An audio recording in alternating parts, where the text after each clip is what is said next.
Alors, donc, ce que je voulais vous dire tout à l'heure, c'est que c'est bien de décomposer une application en plusieurs composants.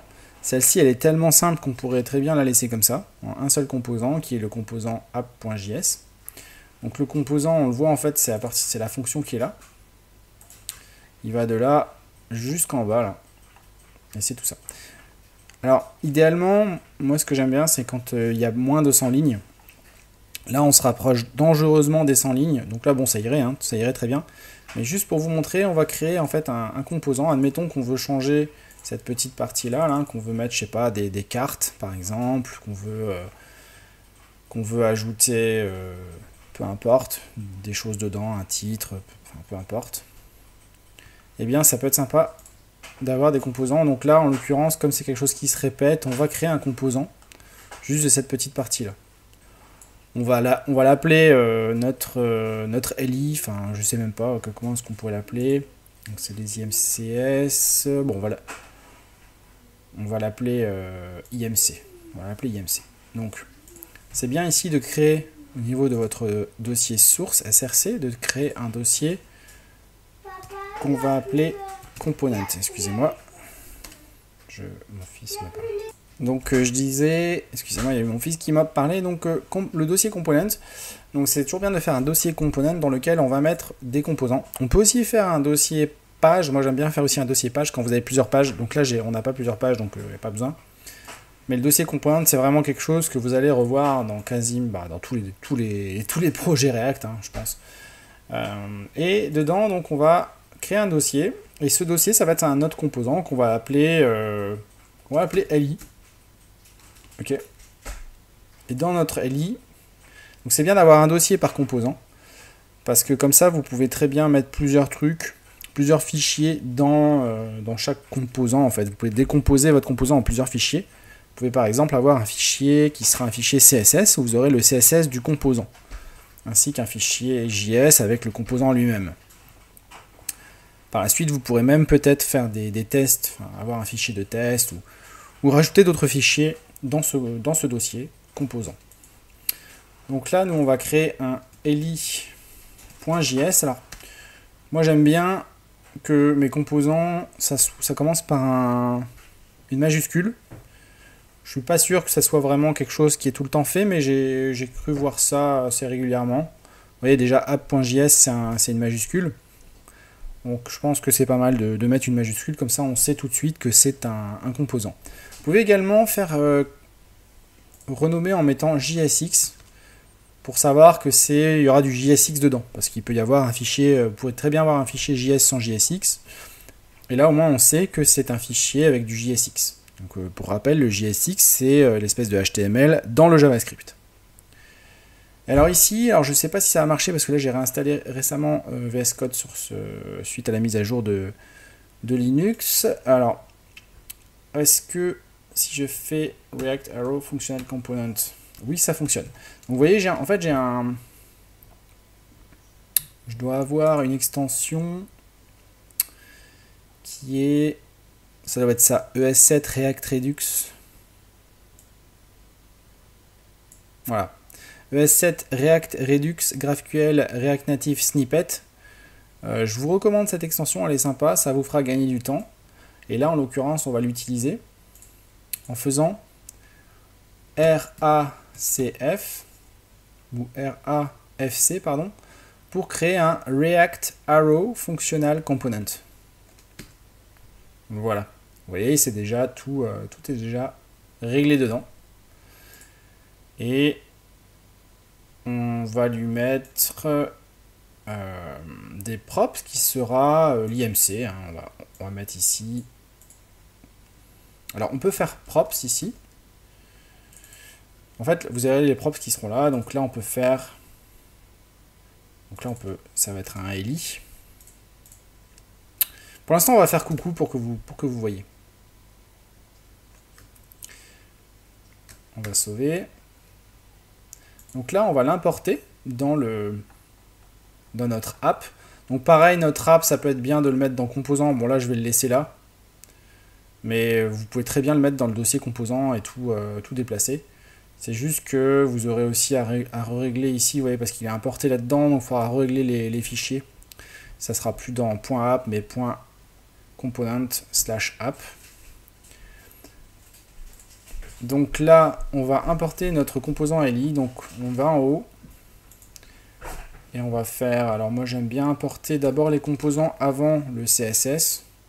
Donc je vais l'importer ici. Avant j'aime bien importer, vous savez, tout ce qui est module de NPM.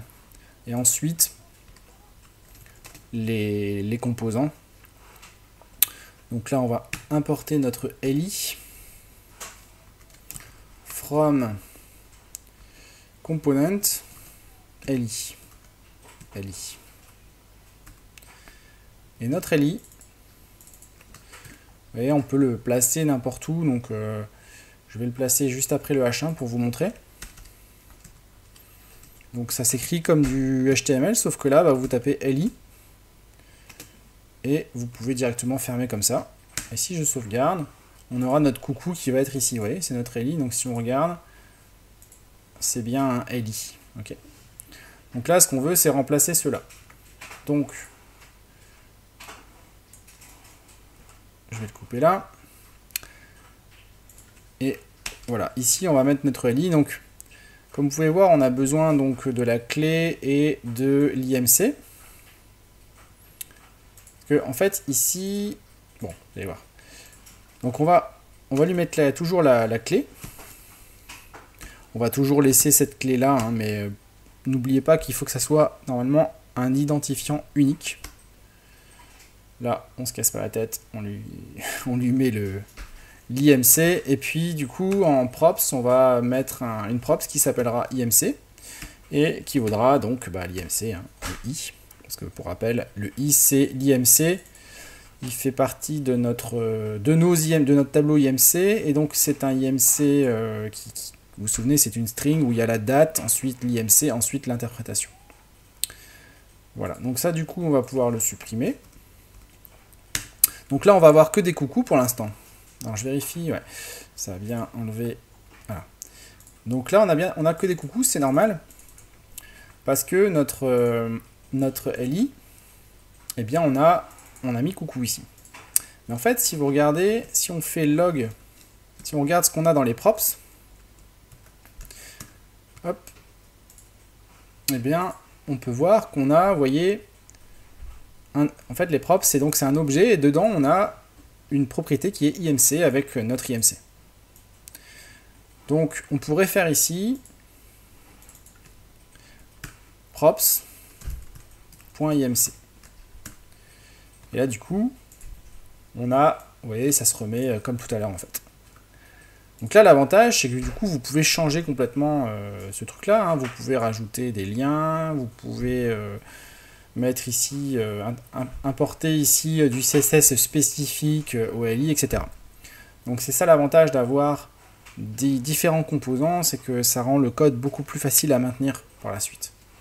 Donc là, il n'y avait pas besoin de créer ce composant parce que notre app, il est vraiment tout petit, hein, il fait moins de 100 lignes.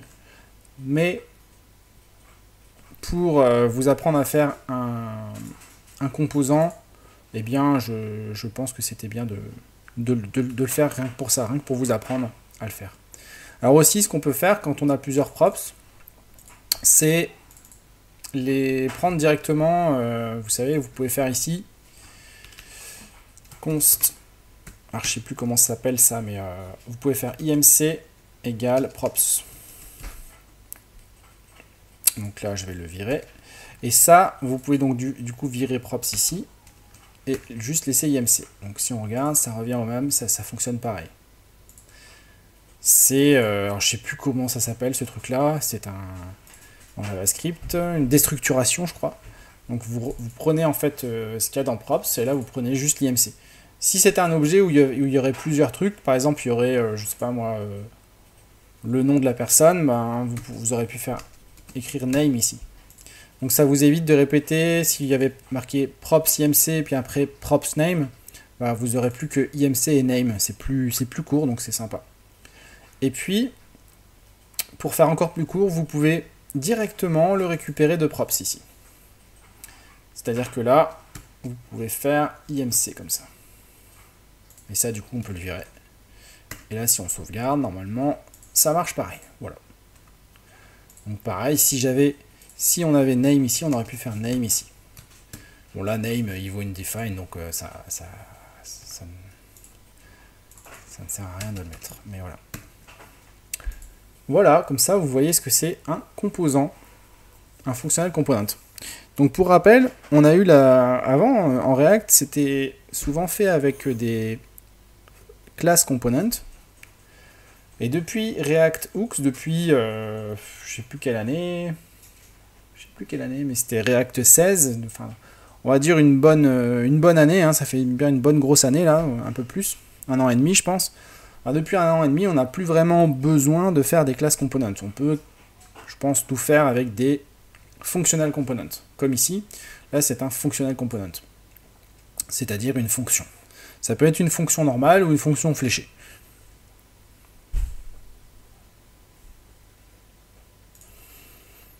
Voilà, donc pour la prochaine vidéo, on va voir un petit peu le CSS.